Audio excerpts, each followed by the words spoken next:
সংবাদ মাধ্যম তথা সিবিআইরা অবাক হয়ে গেছে।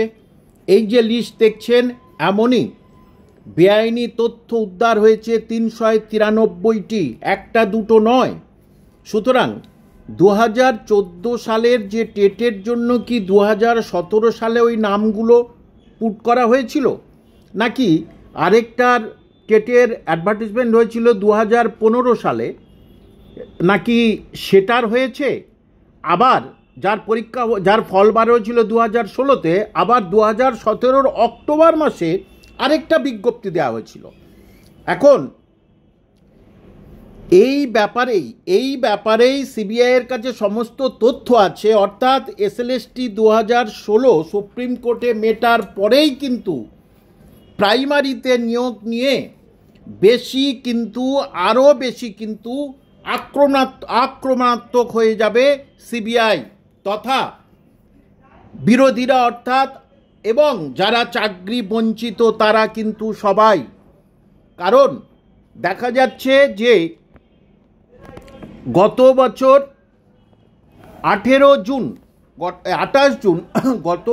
28 June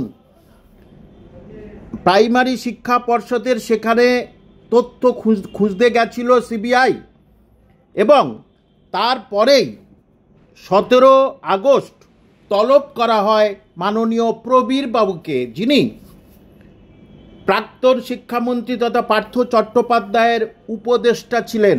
OST, officer on special duty, উপদেষ্টা না, অফিসার অন স্পেশাল ডিউটি ছিলেন।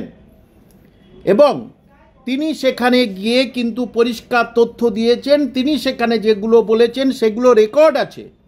তিনি সেখানে কি বলেছেন, এই সমস্ত লোকগুলোই কিন্তু মাঝে মাঝে পার্থ চ্যাটার্জির কাছে যেতেন এবং তাদের এই সুপারিশ কোনোগুলো টিক মারা এবং চিঠিতে লেখা, সেইগুলো টিক মারা কেন তিনি বলেছেন প্রবীরবাবু, টিক মারা মানে এদেরকে কিন্তু একেবারে স্পেশালভাবে দেখতে হবে, অর্থাৎ এদের উপরের দিকে রাখতে হবে।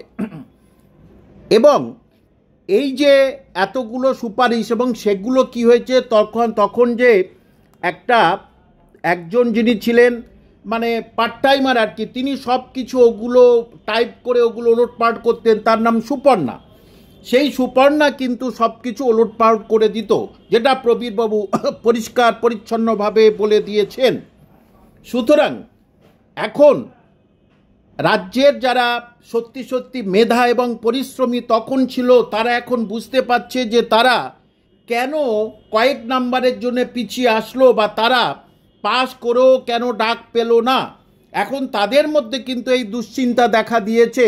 অর্থাৎ এটা প্রকৃতপক্ষে কোন সালের কতজনকে নিয়োগ করা হয়েছে সেটা কিন্তু পরিষ্কার করে উঠে আসবে এই এসএলএসটি 2016 মামলা মিটে গেলে। সুতরাং সবাই অপেক্ষায় থাকুন আর কি ঘটতে চলেছে।